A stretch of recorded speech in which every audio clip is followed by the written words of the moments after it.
श्री सद्गुरुचरित्र भक्ती विवरण अध्याय 48 अमरजा संगमे गंधर्वपूर तीर्थमहिमा निरूपण नाम. श्री गणेशाय नमः. श्री सरस्वते नमः. श्री सद्गुरुभ्यो नमः. नामधारक आणि सिद्ध यातील संवाद चालूच असतो. त्यावेळेस नामधारक सिद्धास बोलता झाला किंवा विचारता झाला की त्रिमूर्तीचा अवतार वेशधारी झाला नर, राहिला प्रीतीने गाणगापूर, कवनक्षेत्र म्हणून या. की ह्या गाणगापुरामध्येच सद्गुरू स्वामींनी का मुक्काम केला? कारण भूमीवरी प्रख्यात तीर्थे असती असंख्यात, समस्त सोडून येथ काय कारणे वास केला. की आता एवढी या मृत्यूलोकामध्ये एवढी तीर्थक्षेत्र आहेत, एवढी पवित्र स्थानं आहेत, पण हे सगळे सोडून त्यांनी गाणगापूरलाच वास का केला असं विचारल्यावर सिद्धाने सांगायला सुरुवात केली की आश्विन वद्य चतुर्दशी दीपवाळी पर्वणीसी श्री सद्गुरू म्हणती शिष्यांशी स्नान करावे त्रिस्थळींचे. की आश्विन वद्य चतुर्दशीला दिवाळीच्या दिवशी सद्गुरू सगळ्या शिष्यांना सांगतात की त्रिस्थळीचं स्नान करावं. आता त्रिस्थळ म्हणजे कुठले? काशी, गया आणि प्रयाग यांना त्या ठिकाणी त्रिस्थळ असं म्हटलं जातं. की समर्थाने म्हणजे सद्गुरूंनी सगळ्यांना सांगितल्यानंतर सगळ्या शिष्यांनी तयारी केली. अशा वेळेला सद्गुरू त्यांना म्हटले की आपल्याला कुठेही जायची गरज नाही आहे, कारण इथेच अष्टतीर्थ आहेत. आता हे अष्टतीर्थ कुठले, त्याची महिमा काय, हे त्या ठिकाणी शिष्यांनी विचारल्यावर श्री सद्गुरू सांगते झाले की अमरजा नदी जी त्या ठिकाणी गाणगापुरातून वाहते, की जिथं तिथं संगम आहे, त्या नदीचं महत्त्व त्या ठिकाणी श्री सद्गुरूंनी सांगायला सुरुवात केली. आणि त्या माध्यमातून अष्टतीर्थाची ओळख श्री सद्गुरू आता देत आहेत. की पूर्वी जालंधर नावाचा एक राक्षस होता. त्याने पूर्ण पृथ्वी त्या ठिकाणी जिंकली, इंद्राला पराभव केला, सर्व देव पळाले. आता त्याला एक वर होता की ज्यावेळेस या राक्षसांना मारलं जायचं त्यावेळेस त्याच्या प्रत्येक रक्ताच्या थेंबातून परत नवीन एक राक्षस तयार व्हायचा. की असं होताना सगळ्या दैत्यांमुळे सर्व देव मारले गेले. म्हणताना त्या ठिकाणी इंद्र ईश्वरापाशी गेला, शंकरापाशी, आणि त्याला सगळी कथा सांगितली की आता सर्ग मृत्यू पाताळ या सगळ्यांमध्ये दैत्यकुळ भरलेलं आहे, तर आता त्या ठिकाणी आम्ही काय करावं. म्हणताना शंकर क्रोधित झाला व ताबडतोब त्या ठिकाणी जालंधराला मारण्यासाठी निघाला. त्यावेळेस इंद्राने विनंती केली की आता जे देव मृत झालेले आहेत त्यांना जिवंत करण्यासाठी काहीतरी प्रकार त्या ठिकाणी काहीतरी करावं. म्हणताना शंकराने एक संजीवनीने भरलेला, अमृताने भरलेला घट इंद्राकडे दिला. आता ते उदक घेऊन ज्यावेळेस इंद्र त्या ठिकाणी निघाला, सगळ्या देवांवरती शिंपडलं, सगळे देव त्या ठिकाणी जिवंत झाले. परंतु हे घेऊन जात असताना काही थेंब ह्या मृत्यूलोकी पडले आणि त्याचा त्या ठिकाणी प्रवाह तयार झाला. त्या प्रवाहाला संजीवनी नदी म्हणून त्या ठिकाणी ती प्रख्यात झाली. पुढे तिचं नाव अमरजा असं त्या ठिकाणी नाव पडलं. म्हणून सद्गुरू म्हटले की या कारणे या नदीसी जे स्नान करीती भक्तीसी, काळ मृत्यू न होय त्यांसी, अपमृत्यू केवी घडे. म्हणूनच ह्या नदीचा महिमा असा आहे की ह्या नदीमध्ये ज्यांनी त्या ठिकाणी स्नान केलेलं आहे त्यांना कुठलंही त्या ठिकाणी काळ मृत्यू किंवा अपमृत्यू बाधू शकत नाही. असं हे पहिलंच तीर्थस्थान आहे की ज्याला प्रयाग तीर्थ असं म्हटलं जातं. आता ह्या तीर्थामध्ये ज्यांनी त्या ठिकाणी स्नान केलेलं आहे त्यांचं सगळं पाप धुतलं गेलेलं आहे. आता पुढे सांगताना की सद्गुरू म्हटले की आता हे जर अश्वत्थ सन्मुखा जी त्या ठिकाणी तीर्थस्थान आहे, नदी आहे, त्याला मनोरथ तीर्थ असं म्हटलं जातं. आता या तीर्थाचा महिमा असा आहे की या स्नान करून अश्वत्थ वृक्षाची त्या ठिकाणी पूजा करणं याचं फळ एवढं मोठं आहे की अश्वत्थ वृक्ष म्हणून बघू नका, तर अश्वत्थ नव्हे तो कल्पतरू, जाणावे तुम्ही निर्धारू. कारण ह्याचं फळ असं आहे की जे जे चिंतितील नरू पावतील काम्य अवधारा. असं हे त्या ठिकाणी तीर्थस्थान की ज्याचा महिमा असा आहे की जे जे तुम्ही त्या ठिकाणी मागाल, जे जे चिंताल, ते सगळं तुम्हाला त्या ठिकाणी ह्या तीर्थस्थानापाशी मिळेल.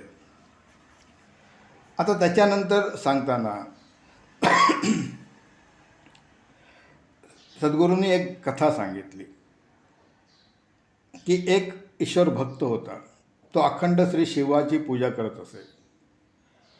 आणि अखंड म्हणजे कसं, भारद्वाज गोत्रातला होता, परंतु विरक्त असे ईश्वरभक्त, सर्व संग त्याग करीत, म्हणजे अतिशय विरक्त आणि सगळ्या गोष्टीचा त्याग केलेला. आणि आपण असे अनुष्ठानित सदा ध्याय श्री शिवासी, असा तो अखंड होता. त्याला शंकर प्रसन्न झालेला होता आणि त्याने त्या ठिकाणी व्रत हे घेतलेलं होतं वर, की तू अखंड माझ्याबरोबर असशील. आता तो त्या ठिकाणी त्याला कपड्याचं भान नव्हतं, त्याला कसलं खाण्याचं भान नव्हतं. तसंच तो सर्व गावामध्ये हिंडत असे. त्याला लोक त्या ठिकाणी त्याची निंदा करत होते, त्याला वेड लागले असं बोलत होते. त्याचे 2 बंधू ईश्वर आणि पांडुरंगेश्वर, त्यांनीही त्याला त्या ठिकाणी बाजूला केलं. असं असताना एकदा काशीला जाण्यासाठी सगळे त्या ठिकाणी निघाले. त्यालाही बोलावलं. त्यावेळेस तो बोलला की तुम्ही त्या ठिकाणी काशीला कशाला जाता, तुम्हाला इथेच मी काशी दाखवतो. आता लोकही हसायला लागले, तरी त्याला बोलले ठीक आहे, त्या ठिकाणी दाखव. मग त्याने गंगा स्नान केलं, ध्यान लावलं. अशा वेळेस त्या ठिकाणी ईश्वर प्रसन्न झाला. विनवितसे शिवासी आम्हा पाविजे नित्य काशी, दर्शन व्हावे विश्वेश्वराशी म्हणून चरणी लागला. असं म्हणून ज्यावेळेस त्याने त्या ठिकाणी साष्टांग दंडवत घातलं, त्यावेळेस त्या कुंडातून विश्वेश्वराची मूर्ती बाहेर आली. आणि मग तिथे त्या ठिकाणी त्याची स्थापना केली गेली. अशा प्रकारे काशी तीर्थ, म्हणजे त्याला वाराणसी तीर्थ पण म्हटलं जातं, ते प्रगट झालं. आता पुढील कथा सांगण्याच्या अगोदर, पुढील तीर्थाचा महिमा सांगण्याच्या अगोदर, तीर्थस्थानाचा, की मागील अध्यायामध्ये आपण बघितलं की सद्गुरूंची बहीण रत्नाबाई, तिला त्यांनी सांगितलेलं होतं की अमुक अमुक काळी मी तुला त्या ठिकाणी भेट देईन. आणि मग त्या बहिणीला त्यांनी बोलावलं आणि तिला आठवण करून दिली की तुझं पाप आहे, गहन आहे, आणि ते तुला त्या ठिकाणी फेडावं लागेल. असं म्हटल्यानंतर ती बोलली की तू जगदात्मा विश्वव्यापक, तूची ज्ञानज्योती दीपक, सर्व जाणसी तूची एक, विस्तारोनी सांग मद. आता तिने त्या ठिकाणी विनंती केली की आता तू मला हे सगळं सांग की काय आहे काय नाही. त्यावेळेस सद्गुरूंनी सांगितलं की तू 5 मांजरींना गर्भधारणा झालेली असताना, पोटोशी असताना, त्यांना तू न बघता त्या भांड्यामध्ये पाणी टाकलंस आणि ते त्या ठिकाणी अग्नीवर ठेवलं, त्यामुळे त्या ठिकाणी त्यांचा मृत्यू झाला. असं सांगितल्यानंतर ज्यावेळेस सद्गुरूंनी तिच्याकडे बघितलं, त्यावेळेस तिच्या सर्व अंगावरती श्वेत कुष्ठ झालं. त्यावेळेस सद्गुरू तिला बोलले की आता हे जे ताप आहेत, हे जे भोग आहेत, हे तू ह्या जन्मी भोगणार का पुढच्या जन्मी? आता पुढच्या जन्मी जर भोगणार असशील तर हे आत्ताच जाईल. त्यावेळेस सद्गुरू रत्नाबाई बोलली की मला त्या ठिकाणी पुढील जन्म नको, की ह्या जन्मांमुळे मी कंटाळलेली आहे, तर ह्याच जन्मी मला ते माझे भोग भोगायचे आहेत व मुक्ती मला मिळावी. त्यावेळेस त्यांनी तिला पापविनाशी तीर्थस्थानी जाऊन तेथे स्नान करायला सांगितलं की नित्य करी ओ येथे स्नान, सप्तजन्मीचे पाप भग्न, संदेह न धरी ओ अनुमान, म्हणून सांगती श्री सद्गुरू. की ह्या तीर्थक्षेत्रापाशी जा आणि तिथे त्या ठिकाणी स्नान कर, पूर्ण विश्वास ठेवून तुझं कुष्ठ जाईल.